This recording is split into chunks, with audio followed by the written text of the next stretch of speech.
Hi, I'm Victor M. Sweeney. Victor is a mortician and funeral director. Today I'm going to break down clips from movies and TV about dead bodies. And just so you know, there might be spoilers ahead. Let's get into it. Decomposition from the movie Psycho.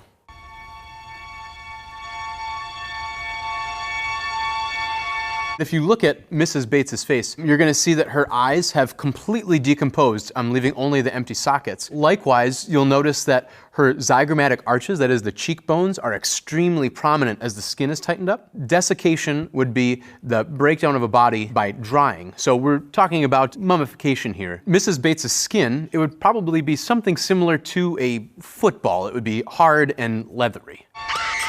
This situation in Norman Bates's basement would be incredibly illegal. Most states have a system by which they track a body from the time of death until the time where they are either buried or cremated.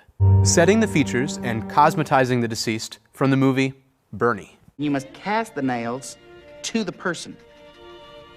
You wouldn't want a mechanic to have the nails of a flight attendant.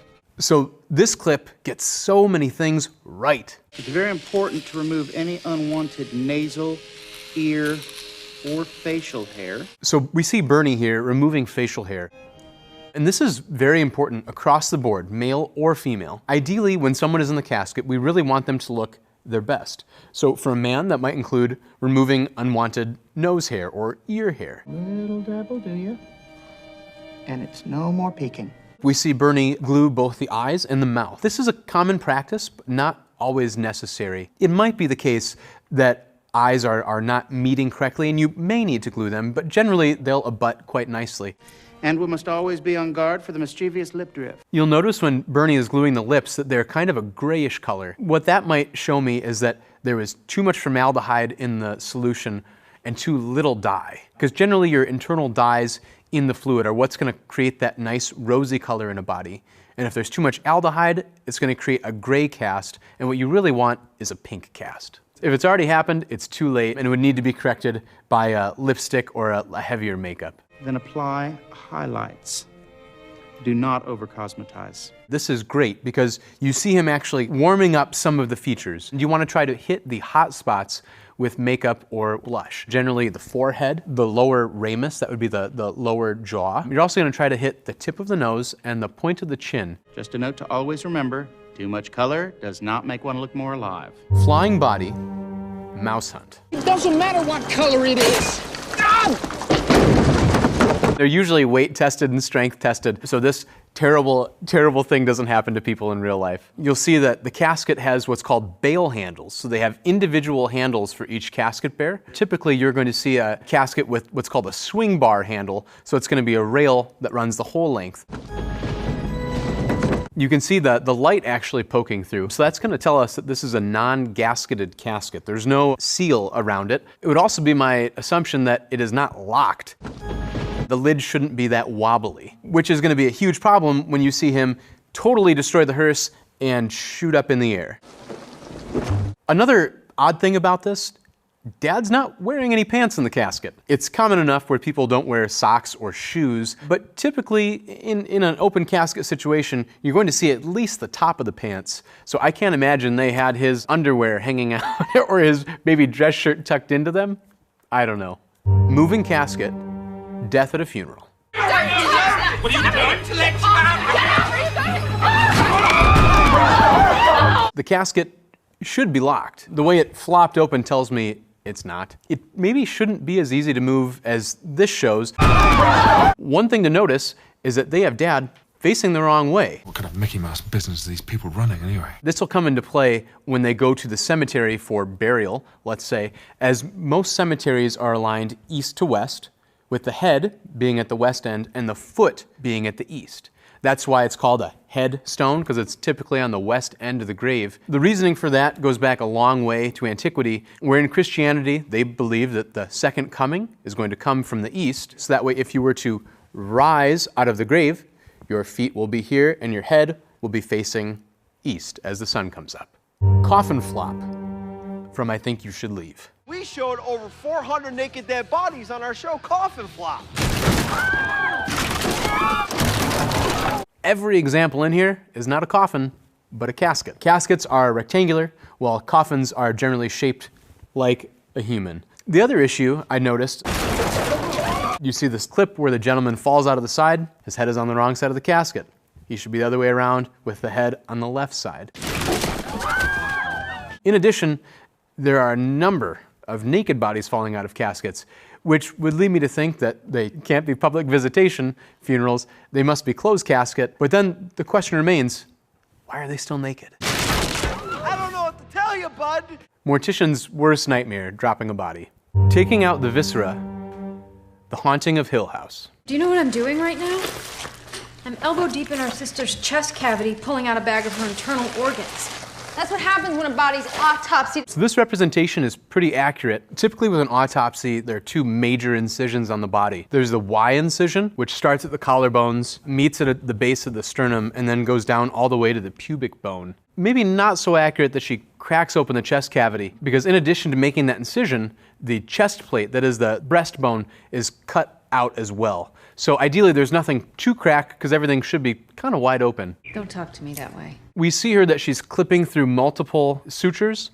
More often than not, when you get a body back from the medical examiner, it's just quickly stitched up because they know the funeral director, like me, is going to have to do most of the work in undoing the body and then redoing everything after the embalming. So they don't take a great deal of time making nice tight stitches because we're just going to have to undo them again. That's what happens when a body's autopsied and I have to take it out. The red bag that you see her pull out of the chest cavity there is called the viscera bag. So this would include all the organs that are removed from the body and then studied by the medical examiner or coroner.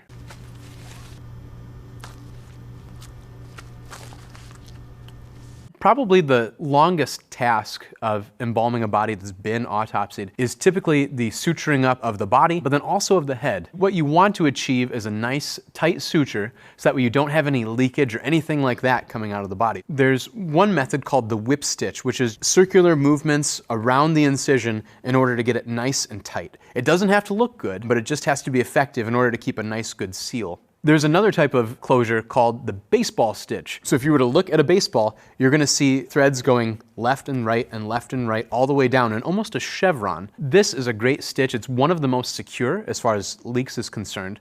Cremation urn costs from The Big Lebowski. This is $180. It is our most modestly priced receptacle. Now, $180 for an urn that you would actually use in a service is not an unreasonable amount. $180? You know, I would say typically an urn might be even more than that. But the fact that the funeral director says it's his most modestly priced receptacle is probably not accurate. Generally, at a crematory, built into the fees, they're going to have the cremation itself, and then the cremated remains, that is the pulverized bone dust, is going to come back to the family sealed in a bag, and it's going to come in an urn much like this, just a black, hard plastic urn that would be suitable for burial or anything you really need. No frills, no bells. Scattering the f***ing ashes. But especially if they're going to do as they plan and scatter Donnie's ashes, there's no reason a family or friends should be forced to buy an expensive urn for something they're only going to see just briefly and won't really serve any real purpose for what they're planning to do for a service. Just because we're bereaved doesn't make us sad. Sir? Ideally, you as a funeral director are doing your job beforehand to make sure it never gets to that point. Not just talking him off the ledge, but making sure he knows what he's getting so he's not surprised and then angry about a funeral bill that he can't afford. In accordance with what we think your dying wishes might well have been. Later, we'll see the cremated remains of Donnie scattered at sea. In The Big Lebowski here, we will see a Folgers can being used, but I have filled teapots, I filled cookie jars, jewelry chests, you name it. Anything that could be suitably used as an urn is fair game. Broken urn, meet the parents. Oh!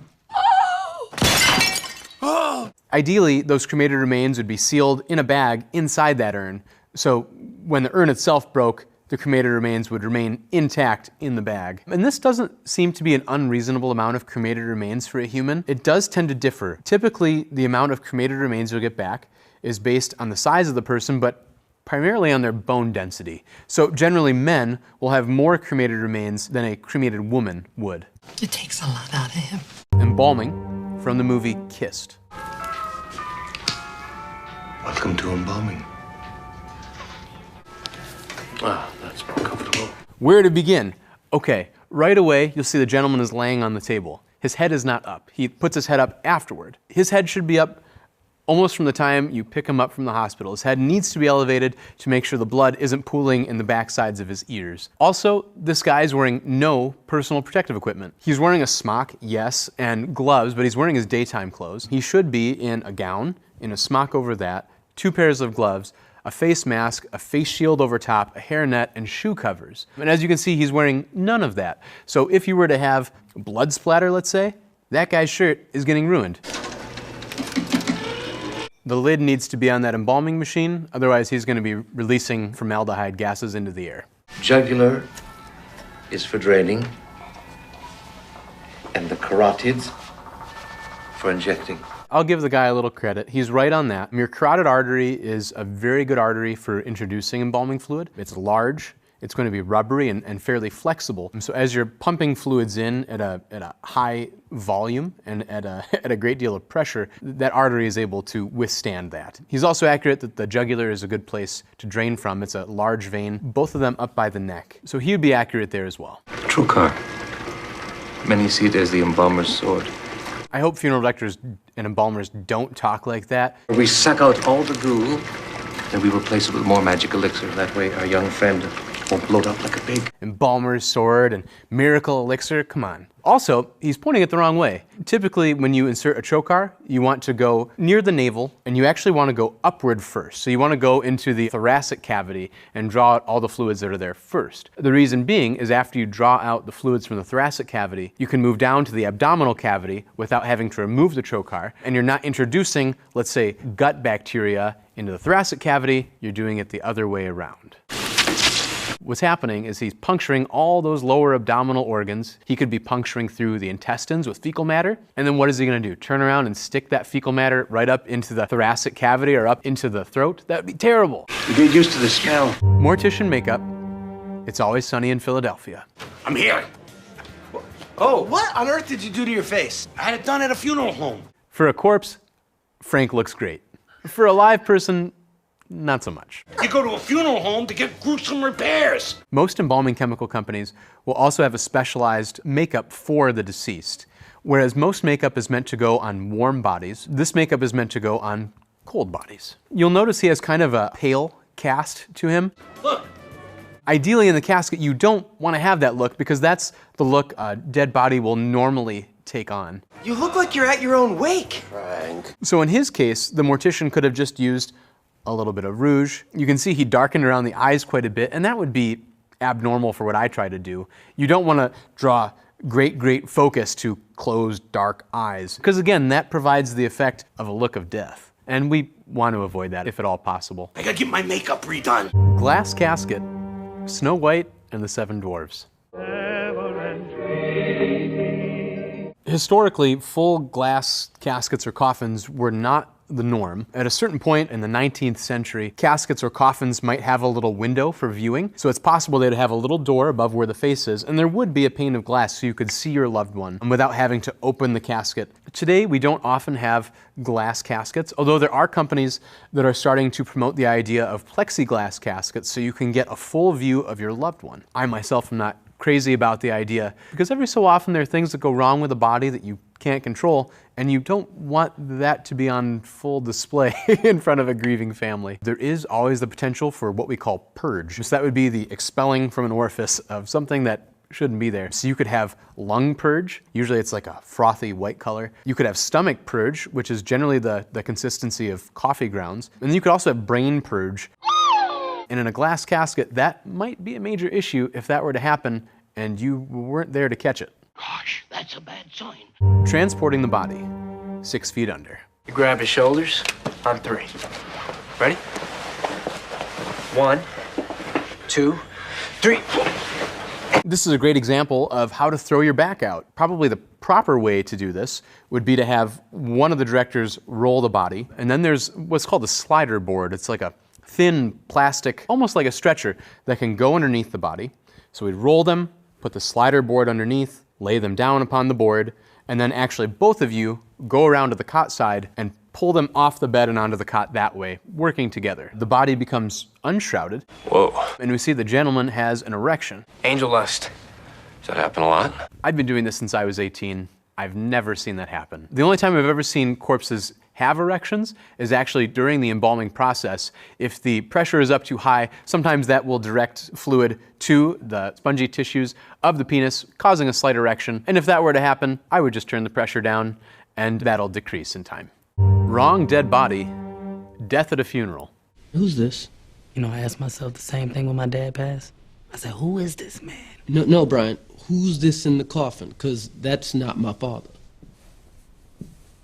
Oh, So it's certainly possible to put the wrong body in a casket, but a lot would have to go wrong first. Okay, listen. Ideally, even from the time you bring someone from the place of death into your care, you are tracking who it is every step of the way. In my own experience, I'm in a small enough area where I'm not dealing with 4 or 5 deaths in a night. So getting people mixed up just doesn't happen for me. In larger areas where maybe they have, say, a central embalming location, it'd be extremely important to identify and tag every individual who comes through. And that could be done like by a toe tag, like in a morgue. Generally, it's actually just done with an ankle or a wrist bracelet with the person's name and the date of death. Then you're able to track who is going where and at what time, because this is the kind of thing you never want to have happen. Almost never happens? I said that out loud? It's not Burger King. You can't just mess up my order. I would be just utterly shocked. You think? The first thing you do in something like that, I hope it never happens to me, is you just fall on your sword. You just apologize, you don't make excuses, and you make it right.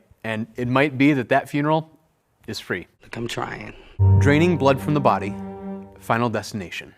The risk of cheating the plan, of disrespecting the design, could incite a fury that could terrorize even the Grim Reaper. In this clip, we're seeing a specialized embalming tool called a drain tube. So we have on the rounded end here, this is gonna go down the vein, where you have to cut the vein and insert this in the vein. And then as pressure builds in the body, we can then pull the end here, and this stopcock opens up and the blood will actually pour out of the side. So you're able to direct the blood, and then if you need to decrease the flow, or stop the flow, or open it up, you have some control over how much blood is exiting the body at a certain time. So that's spot on, actually. The deceased has a drain tube in his right jugular, but there doesn't appear to be any sort of insertion for the embalming machine. Now, it's possible it could be going into his femoral artery down on his thigh, but it just seems peculiar that he's going to be draining blood without also introducing any fluids into the system as well.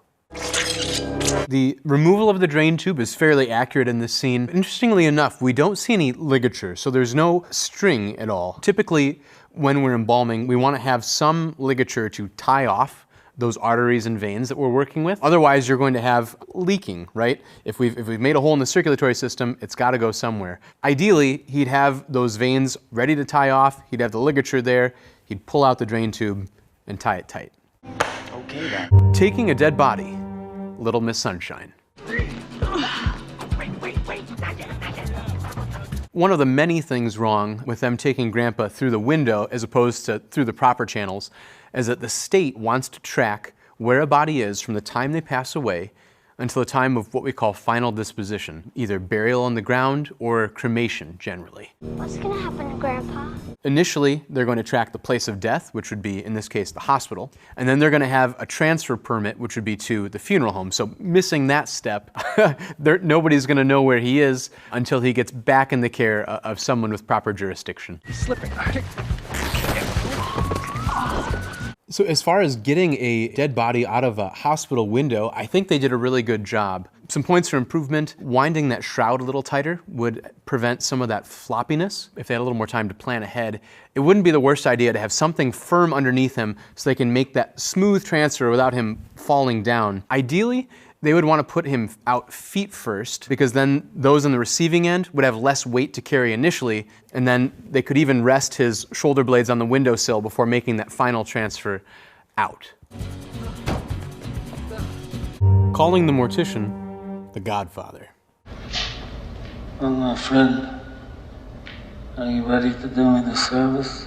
So typically people don't show up to me bringing the body with them. Usually I go to where the death has occurred. In this case, I feel very, very bad for the undertaker. It's good that he's making good on his favor to the Godfather. So the first thing we'd have to do is perform a very thorough embalming. With something like this, where you have multiple punctures of organs, certainly arteries and veins, you're going to have to make sure you have a high index fluid. So that would be a fluid that has more aldehyde than normal, because you want to make sure that anywhere that fluid touches is preserved and fixed. Then you're going to have to make sure that you do a very thorough examination of the body, because all of his extremities, I would think, are not going to get as much circulation as they normally would, being that the fluids going into the body are going to take the easiest exit, which is going to be one of those many, many bullet wounds. Look how they massacred my boy. Preparing the body for an open casket, The Haunting of Hill House. We put her in her favorite clothes. And finally, I take extra special care to make sure she looks just like she's supposed to. We're seeing in this clip, this is called a head block. So this rests under the head. You can see it's concave on two sides, so it provides the ability to lift the head either lower or higher, depending on the person's build. What we're trying to achieve when we use a head block during embalming is we're trying to lift the head up enough so that way when it rests on the pillow in the casket, it looks natural instead of being perfectly flat, because then you'd have their chest raising up along with their neck. One other thing you're going to notice too is that the lady in the clip here, her head is tilted slightly to the right. Ideally, when someone is laid out on the table, you want to have them looking over the end of their right toe with their head neither too far forward, we'd call that navel gazing, or their head too far back, which we call star gazing. We want to have it just right in the middle, so that way they have a restful posture, and then their head tilted slightly, so that way when the family approaches the casket, they're seeing their loved one face on instead of just their profile from the side. So when I'm done, she will look just like she always did, just like you remember her. One thing that she mentions to the boy that I really, really like is she's describing what's sometimes called a memory picture. So one of the reasons we have open casket funerals, which may seem very strange to other cultures and other parts of the world, is exactly as she says. We want to create an environment that is peaceful and create an environment where an individual can look like themselves again, burying a body with their glasses. My girl. His face hurts. And where is his glasses? He can't see without his glasses.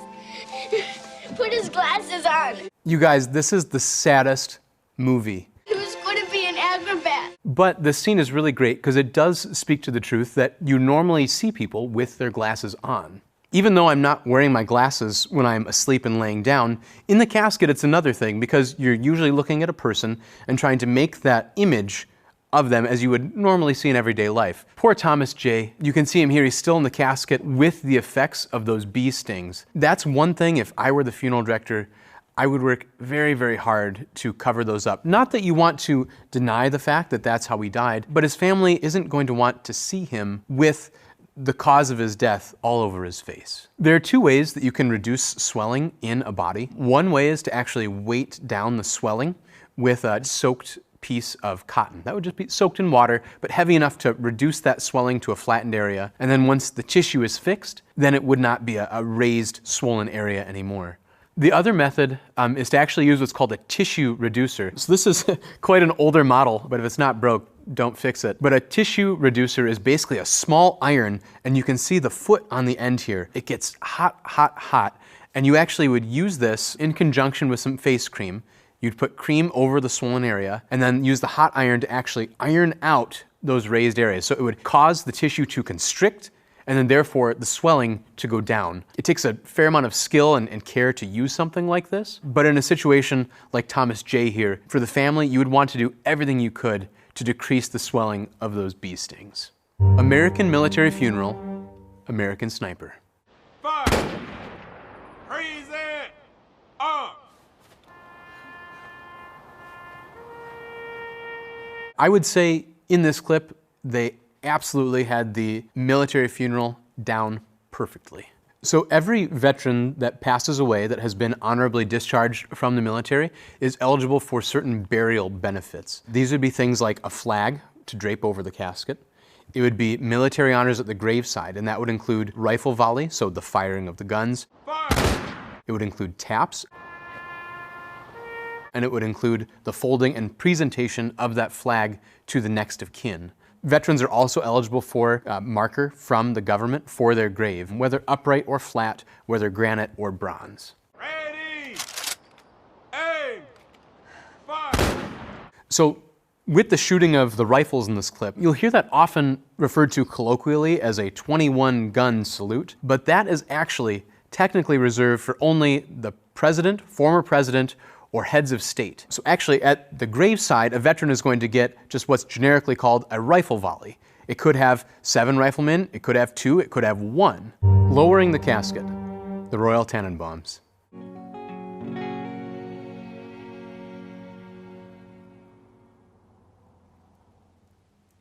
So I have to say that this ending scene for a funeral is just fantastic. Typically, when a casket is lowered into the ground, more often than not, there's actually a device set up over the grave to kind of automatically and slowly lower it into the ground. In this case, you see the family doing it manually, which I think is a good thing. Generally, anytime you can get a family to step in and do some manual work themselves, I think it makes it all the more meaningful. In addition to that kind of manual work, families might put a scoop of earth into the grave.